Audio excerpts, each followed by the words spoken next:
right, please welcome Mason. Or not. Or maybe again.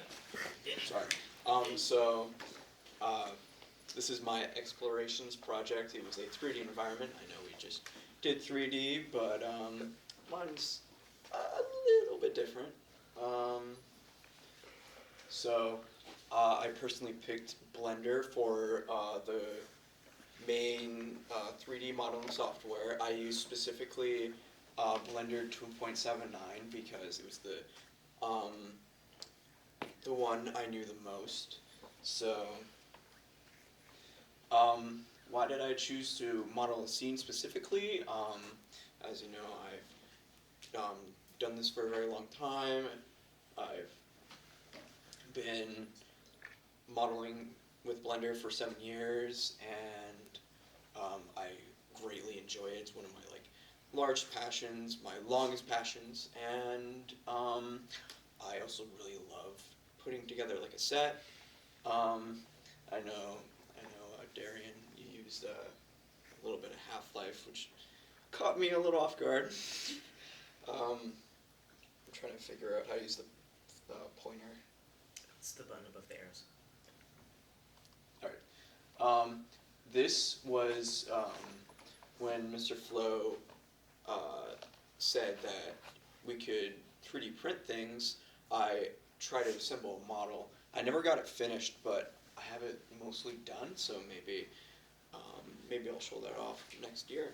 So, why did I choose this specifically? For my explorations, I decided to model the front building of Fazbear's Fright from Five Nights at Freddy's 3. I said that I don't know where the inspiration came from.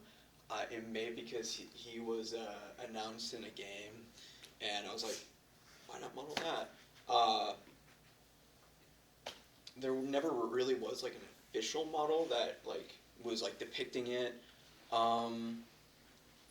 So I basically had to make my own concept art. I had to find some reference images.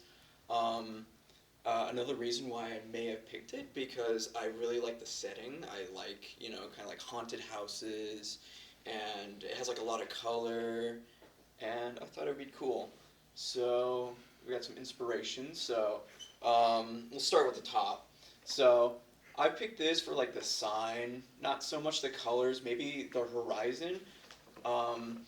This was a main inspiration for it. I love the kind of dark sky. I try to incorporate that, incorporate the colors and kind of the sign.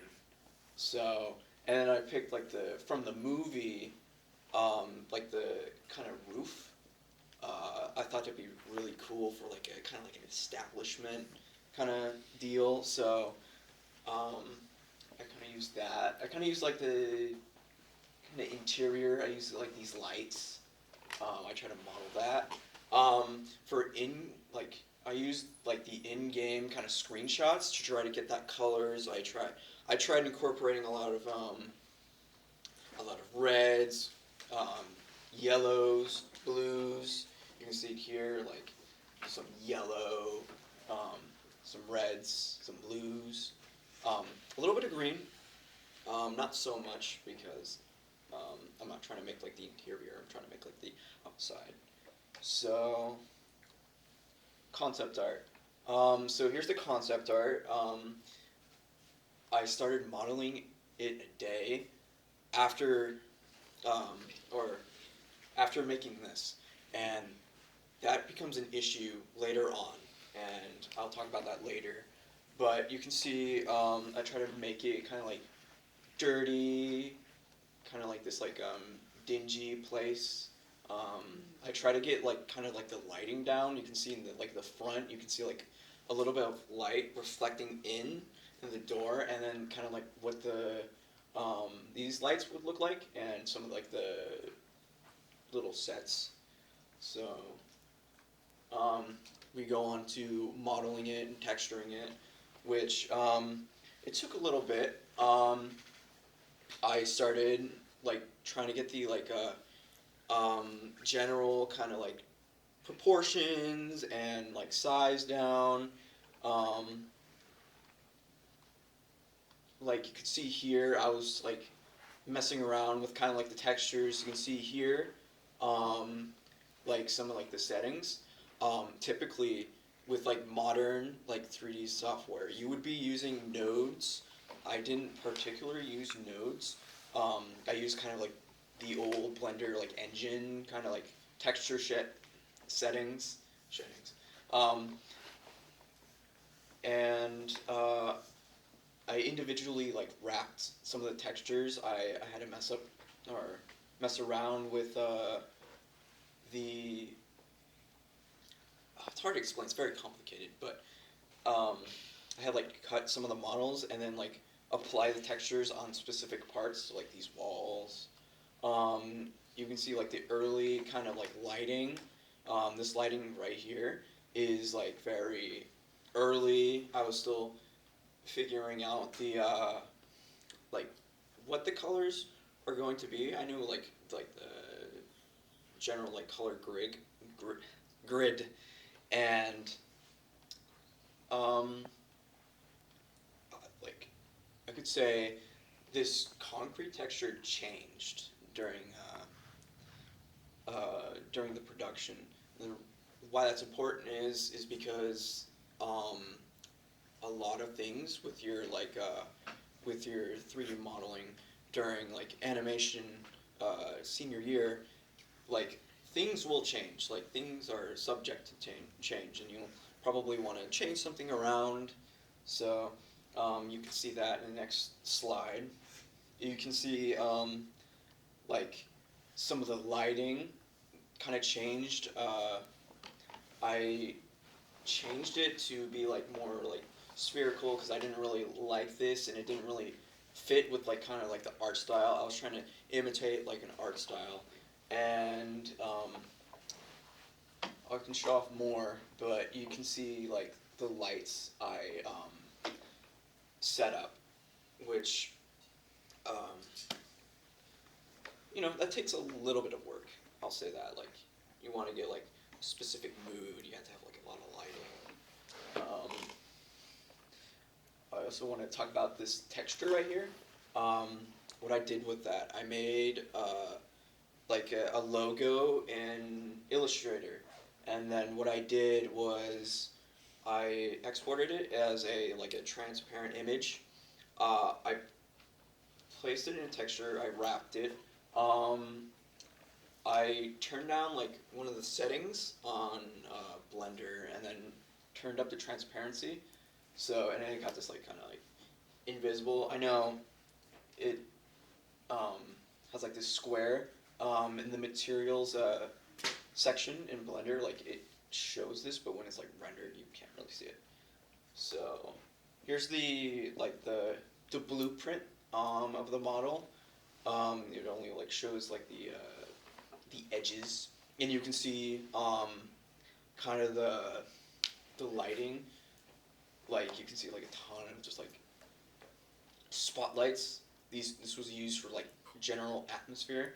So it took a little bit. I'd say like this project was around. I don't know how long it took, but it took like a few days of work. I also wanted to say that the backside of this model has nothing. It's completely hollow because, actually I'll explain that later, but here is the finished product. So you can see like all the texture work. I would say a lot of the hours that went into this went into like texturing. Like I try to like get like the design of what like the game looked like. So I use like kind of like the textures. I found a lot of textures online like this. I found you get this glow. I used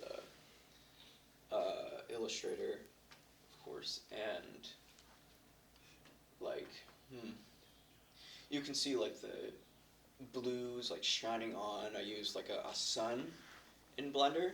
I also use like some of like the sky kind of values. Um, yeah. So here's like a video overview of it. Let me see if I can get it to play. You should be able to just next it. If you just click forward. Oh, never mind then. So you can see like the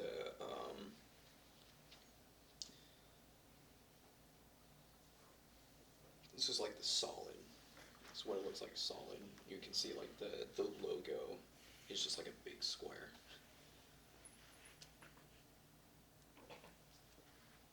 Here's one of the shots.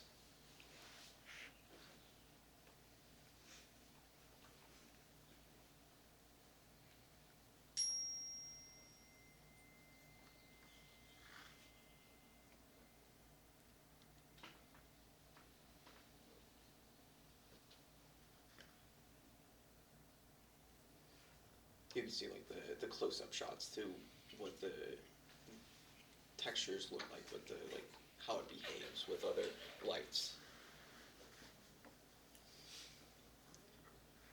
Here it is like rendered. You can see some like the sky texture I used.